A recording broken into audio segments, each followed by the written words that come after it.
രഞ്ജൻ ശ്രീകുമാറിനുള്ള മറുപടി താങ്കൾ നൽകണം. ഇതിപ്പോൾ ശ്രീ രാജേഷ് പറഞ്ഞതുപോലെ എന്തുകൊണ്ട് IREക്കെതിരെ മാത്രം എന്നുള്ള ചോദ്യം അപ്രസക്തമാവുകയാണ്. കാരണം 1965 മുതൽ IREയുടെ ഖനനമാണ് ഇവിടെ നടക്കുന്നത്. അപ്പോൾ സ്വാഭാവികമായും അവർ ചോദ്യം ചെയ്യുക IREയെ തന്നെയാണ്. പിന്നെ സംസ്ഥാന സർക്കാരിന്റെ നിലപാട് ഇക്കാര്യത്തിൽ എത്രത്തോളം തുറന്ന മനസ്സോടുകൂടി ഉള്ളതാണ് എന്ന കാര്യത്തിലും സംശയമുണ്ട്.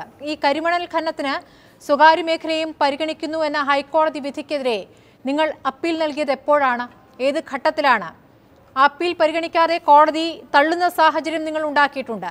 അതുകൊണ്ട് തന്നെ സംസ്ഥാന സർക്കാരിന് ഇക്കാര്യത്തിലുള്ള ആത്മാർത്ഥത സംശയിക്കപ്പെടുന്നുണ്ട്. ശ്രീ ചിത്തരഞ്ജൻ, അല്ല, ഇവിടെ ഈ വിഷയത്തെ എങ്ങനെയാണ് നിങ്ങൾ നോക്കിക്കാണുന്നതെന്ന് എനിക്കറിഞ്ഞുകൂടാ. ശ്രീ രാജേഷ് ഇവിടെ ചൂണ്ടിക്കാണിച്ച അഭിപ്രായത്തോട് ഞാൻ 100% യോജിക്കുകയാണ്. ശ്രീ ജ്യോതികുമാർ എത്ര ബാലിശമായിട്ടാണ് അഭിപ്രായം പറഞ്ഞിരിക്കുന്നത്. അദ്ദേഹത്തിൻ്റെ പാർട്ടി ഇതുവരെ എവിടെയായിരുന്നു? ഇവിടെ ഇപ്പോൾ അവിടെ കഴിഞ്ഞ കരുനാഗപ്പള്ളിയിലെ തിരഞ്ഞെടുപ്പിൽ മത്സരിച്ച CR മഹേഷ് നാളെ സത്യാഗ്രഹം കിടക്കാൻ പോണെന്നാണ് അദ്ദേഹം പറഞ്ഞത്. ശ്രീ KC വേണുഗോപാൽ 10 വർഷക്കാലമായി പാർലമെൻറ്റ് മണ്ഡലത്തെ പ്രതിനിധീകരിക്കുന്ന MP ആയിരുന്നല്ലോ. അദ്ദേഹം നാളെയാണോ അവിടുത്തെ ഖനനത്തെ കാണാൻ തയ്യാറാകുന്നത്? ബഹുമാനപ്പെട്ട ഉമ്മൻചാണ്ടി സാറ് കേരളത്തിൻ്റെ മുഖ്യമന്ത്രി ആയിരുന്നല്ലോ. അദ്ദേഹത്തിന് ഇതൊന്നും അറിഞ്ഞുകൂടായിരുന്നു. അപ്പോൾ പാർലമെൻറ്റ് തിരഞ്ഞെടുപ്പിനെ മുന്നിൽ കണ്ടുകൊണ്ടുള്ള ഏറ്റവും കിട്ടുന്ന ഒരു ആയുധത്തെ ഉപയോഗിക്കുക എന്നതിനേക്കാൾ അപ്പുറം കോൺഗ്രസിന് ഈ സമരത്തോടൊന്നും ഒരു ആത്മാർത്ഥതയില്ല എന്ന് പറയുന്നത്. അങ്ങനെ പറയുമ്പോൾ ആ കാര്യത്തിൽ നിങ്ങളും മോശക്കാരല്ല. നിങ്ങളും ചില ഘട്ടത്തിൽ സമരം ചെയ്തിട്ടുണ്ട്. സ്വകാര്യ മേഖലയിൽ ഒരു കമ്പനിക്ക് വേണ്ടി തന്നെ സമരം ചെയ്ത ചരിത്രം കൂടി നിങ്ങൾക്കുണ്ട്. ശ്രീ ചിത്തരഞ്ജൻ, ഇവിടെ മറുപടി ജ്യോതികുമാർ ചാമക്കാലയ്ക്കല്ല നൽകേണ്ടത്. ശ്രീ ചിത്തരഞ്ജൻ, ഇവിടെ മറുപടി കാത്തിരിക്കുന്നത് ശ്രീകുമാറാണ്. ശ്രീകുമാറിനുള്ള മറുപടി നൽകൂ. ശ്രീ ചിത്തരഞ്ജൻ, ഞാൻ ജ്യോതികുമാറിനും ശ്രീകുമാറിനും ഒരുപോലെ കൊടുക്കാൻ ആഗ്രഹിക്കുന്ന ആളാണ്. അല്ല, നിങ്ങൾ ആഗ്രഹിക്കുന്ന പോലെ ഞാൻ പറയണമെന്ന് നിങ്ങൾ ധരിക്കരുതും. എൻ്റെ അഭിപ്രായം ഞാൻ പറഞ്ഞോളാം. അതിനകത്ത് ജ്യോതികുമാറിനും ശ്രീകുമാറിനും കൊടുക്കേണ്ടതിന് മറുപടി എങ്ങനെ കൊടുക്കണമെന്ന് എനിക്ക് നന്നായി അറിയാം. ഇവിടെ നിങ്ങൾ മനസ്സിലാക്കേണ്ട ഒരു പ്രശ്നമുണ്ട്. 1963-64-63 IRE ഖനനം ആരംഭിക്കുന്നത്. അതിനു മുമ്പ് 74 വർഷം സ്വകാര്യ മേഖലയായിരുന്നു. ആ ചരിത്രത്തിലേക്ക് നിങ്ങളത് പോകണം. 1980 ഈ ഖനനം പൊന്മനയിൽ KMML വരുന്നത്. ഈ 2 പ്രധാനപ്പെട്ട പൊതുമേഖലാ സ്ഥാപനങ്ങൾ ഈ രംഗത്ത് വന്നത് അതിനു മുമ്പെല്ലാം ഇത് ചൂഷണം ചെയ്തുകൊണ്ടിരുന്ന വൻകിടക്കാരുണ്ട്.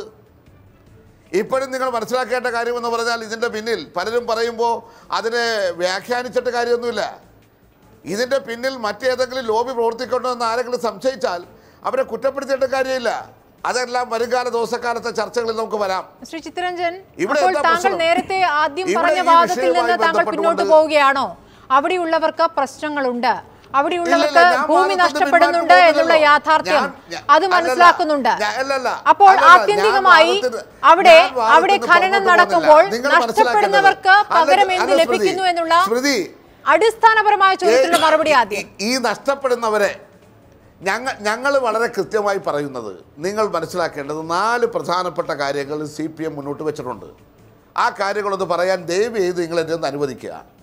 ഒന്ന്, ഞങ്ങൾ പറയുന്നത് ഈ സീ വാഷിംഗ് ഉൾപ്പെടെയുള്ള അശാസ്ത്രീയമായിട്ടുള്ള ഖനനം അവസാനിപ്പിക്കണം. ഇനി 1 ഇഞ്ച് ഭൂമി പോലും നഷ്ടപ്പെടാൻ കഴിയുന്ന സാഹചര്യം ഒഴിവാക്കുന്നതിന് വേണ്ടിയുള്ള ഒരു സാഹചര്യം സൃഷ്ടിക്കപ്പെടണം. ശാസ്ത്രീയമായ ഖനനം ഉണ്ടാകണം. പിന്നെ കരയുടെ സംരക്ഷണം ഉറപ്പുവരുത്താൻ കഴിയണം. മൂന്നാമത് ഞങ്ങൾ പറയുന്നത് ഭൂമി നഷ്ടപ്പെട്ടിട്ടുള്ളവർക്ക് അല്ലെങ്കിൽ ഭൂമി ഏറ്റെടുക്കുന്നവർക്ക് ഇപ്പോൾ കൊടുക്കുന്ന നഷ്ടപരിഹാരത്തിന് കാലതാമസം ഉണ്ടാകുകയാണ്. അത് ഉടനെ കൊടുക്കുവാനുള്ള നടപടി സ്വീകരിക്കണം. അതിന് കാലോചിതമായിട്ടുള്ള പരിഷ്കരണവും വരുത്തുവാൻ തയ്യാറാകണം. മറ്റൊന്നെന്താ, ആ പ്രദേശത്തിൻ്റെ വികസനത്തിനാവശ്യമായിട്ടുള്ള കാര്യങ്ങൾക്ക് മുൻഗണന കൊടുക്കാൻ തയ്യാറാകണം. ഈ 4 കാര്യങ്ങളാണ് ഞങ്ങൾ ചൂണ്ടിക്കാണിക്കുന്നത്.